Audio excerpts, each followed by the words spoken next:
సామాజిక అస్త్రం number one number one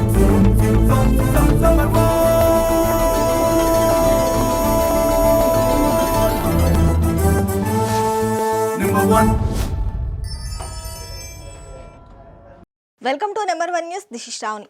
Telugu Desam పార్టీకి చెందిన ఎమ్మెల్యే ఓ వివాదంలో చిక్కుకున్నారు. ఇసుక అక్రమ రవాణాకు ఎమ్మెల్యేనే సపోర్ట్ చేస్తున్నారనే ఆరోపణలు బాగా వినిపిస్తున్నాయి. ఎమ్మెల్యే అనుచరులు నియమ నిబంధనలు పాటించకుండా తమకిష్టం వచ్చినట్లు వ్యవహరిస్తున్నారనే విమర్శలు కూడా ఎక్కువయ్యాయి. అనంతపురం జిల్లాలో ఇసుక అక్రమాలకు హద్దే లేకుండా పోయింది. ఇసుక అక్రమ రవాణా చేస్తే వారిని నిలదీయాలని ముఖ్యమంత్రి చంద్రబాబు స్వయంగా చెప్తుంటే అధికార పార్టీ ఎమ్మెల్యేలు ఇసుకాసురులుగా మారుతున్నారు. తాజాగా ఇసుక అక్రమ రవాణాను చేస్తున్న వ్యక్తిని ప్రశ్నించిన రెవెన్యూ అధికారిని సింగనమల ఎమ్మెల్యే బండారు శ్రావణి అనుచరుడు నరసింహ యాదవ్ బెదిరించిన సంఘటన వెలుగులోకి వచ్చింది. నా ఇష్టం, మేము ఇసుక తోలుకుంటాం, ఏం చేసుకుంటావో చేసుకో అంటూ రెవెన్యూ అధికారిని బెదిరించాడు. ఇసుక తవ్వకాలు చేస్తాం, అక్రమంగా తరలిస్తాం, నేను ఎమ్మెల్యే అనుచరుడు అంటూ అధికారిపై చిందులు తొక్కాడు. ఇందుకు సంబంధించిన ఆడియో ప్రస్తుతం వైరల్ గా మారింది. రికార్డు చేస్తున్నావా? చేసుకేం కాదులే, చెప్పునా. సిఏ సార్ ఏమంటాడంటే, నా స్థాయిలో నీకు చెప్పకూడదు కదా బొమ్మను అని చెప్తున్నాడు.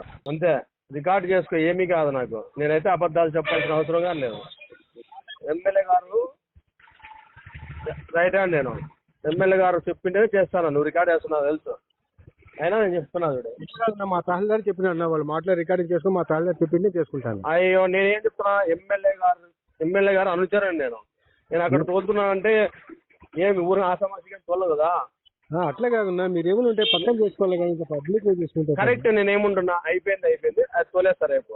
అలా తోలేక లేదన్నా, సీట్ చేసినారు కాబట్టి తోలేక లేదన్నా. రేపు తోలుతా నేను. అది మీ ఇష్టం ఉన్నా, మనం ఏం చెప్తాం. తోలుతాం ఖచ్చితంగా తోలుతా. ఎట్లా చేసి చెత్త సీట్ చేస్తారు? ఏమి దొంగతనం చేయలేదు కదా నేను. దొంగతనమే కదన్నా ఇది. ఏంటి దొంగతనం అవుతుంది? ఎమ్మెల్యే గారు చెప్పినా కానీ మీకు లెక్కలేదా? అట్లా కాదన్నా, ఎమ్మెల్యే గారు చెప్పినా కానీ లెక్కలేదంటే మీరు ఏమనుకోవాలా? అట్లా అనుకుంటారా? ఎమ్మెల్యే గారు పెద్ద వాళ్ళతో మాట్లాడుకోలేదు కానీ మాదేమో. నేనేమంటున్నా, మీరు పోండి, మేము చూసుకుంటాము అని చెప్తున్నా. ఒకవేళ ఉండు, ఏం కాదు, ఉండే కానీ నేను వస్తా, నైట్ కైనా వస్తా. నైట్ గా రాండి సార్, రాండి. ఎస్ఐ గారు వస్తారు, సిఐ గారు కూడా వస్తారు, రాండి. వస్తాం అంతే, ఒకవేళ వస్తే వస్తాం, లేదంటే వస్తాం. దానికేముంది, వస్తాం సార్, దానికేముంది. మేము ఇది కాదు, తప్పు కాదా చేసేది? అది తప్పే కదా, అది తప్పే కదా. అది ఎట్లా తప్పు అయితే? అది దొంగతనం చేయలేదా? కాదు, ఎవరైనా దొంగతనం ఏం చేయలేదు కదా. నేను కట్ట కొన్ని అది డీపారం, అది ఒరిజినల్ డీపారం. వంకల ద్వారా నేను వంక గవర్నమెంట్ ల్యాండే కదన్నారు. వంక గవర్నమెంట్ ల్యాండ్ కాదంటే అతను ఒరిజినల్ డీపారం ఉంది నా దగ్గర అని అతనితో కొన్నా నేను. డీపారం ఎట్లా కొంటారన్నా? డీపారం ఒరిజినల్ అంటే, అది ఒరిజినల్ అంటే కొనినా. అట్లా కదన్నా, డీపట్ట కొనకూడదు అసలు. డీపట్ట మీరు కొనేది వెళ్తాను. నేనే ఊరిగా దౌర్జన్యంగా లేకపోతే ఎవరిని ఎత్తుకొని రాలేదు అక్కడి నుంచి. నేను డబ్బులు కట్టి తోలి నాశనం అయిపోయినా. నేను ఇప్పుడు నేను పార్టీ కోసం కష్టపడినా. పార్టీలో 35 సంవత్సరాల నుంచి కష్టపడి ఈ రోజు లక్షలు పోగొట్టుకొని ఇప్పుడు ఇంట్లో తాళబొట్లు కమ్మలు అన్ని బ్యాంకులో పెట్టి అక్కడ కొని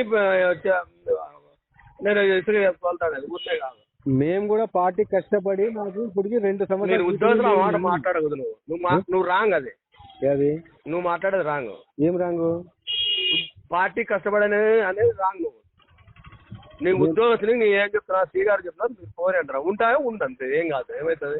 మా తహసీల్దార్ చెప్తే చేస్తామన్నా, అంతే. మా తహసీల్దార్ గారు చెప్తే చేస్తాను. మళ్ళీ ఇప్పుడు ఏమంటే నువ్వు శ్రీ గారితో ఫోన్ చేస్తున్నా అంటే? ఎవరితో? సీఏ గారితో ఫోన్ చెప్పినా అంటే చెప్పి దానికి తప్పేమో చెప్పి నువ్వు వంటివే అంటే నేను సీఏ గారి స్థాయి ఇది గారితో చేయాల్సిన స్థాయి నీకు. నేను ఆ మాట అంటే నువ్వు అన్నీ సీఏ గారితో మాట్లాడిస్తాను.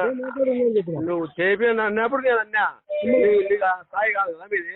నా స్థాయి అంత కాదని ఫస్ట్ అని చెప్పినా నీకు. మేము చిన్న ఉద్యోగస్తులము, మమ్మల్ని ఇబ్బంది పెట్టద్దు. విన్నారుగా, Singanamala MLA Bandaru Sravani right hand అంటూ నరసింహ యాదవ్ ఎలా చెలరేగిపోయాడో. అక్రమంగా తరలిస్తున్న ఇసుకను సీజ్ చేసేందుకు సదరు అధికారిపై ఇష్టం వచ్చినట్లు రెచ్చిపోయాడు. ఏకంగా ఫోన్లు చేసి బెదిరిస్తూ ఎమ్మెల్యే చెప్పినా వినరా అంటూ తీవ్ర స్థాయిలో విరుచుకుపడ్డారు. ఎమ్మెల్యే అనుచరులు తరచూ ఇలా వ్యవహరిస్తుండటంపై అధికారులు తీవ్ర ఆవేదనకు గురవుతున్నారు. ఎమ్మెల్యే అనుచరుడు అంటూ రెచ్చిపోయిన నరసింహ యాదవ్ పై చర్యలు తీసుకోవాలనే డిమాండ్ ఎక్కువైంది. అనంతపురం జిల్లా సింగనమల ఎమ్మెల్యే బండారు శ్రావణి ఇప్పటికైనా స్పందించి ఇటువంటి వాటిని అరికట్టడానికి చర్యలు తీసుకోవాలని ఇటు స్థానికులు అటు అధికారులు డిమాండ్ చేస్తున్నారు. మరిన్ని లేటెస్ట్ అప్డేట్స్ కోసం చూస్తూనే ఉండండి నెంబర్ 1 న్యూస్. సామాన్యుడి చేతిలో సామాజిక అస్త్రం.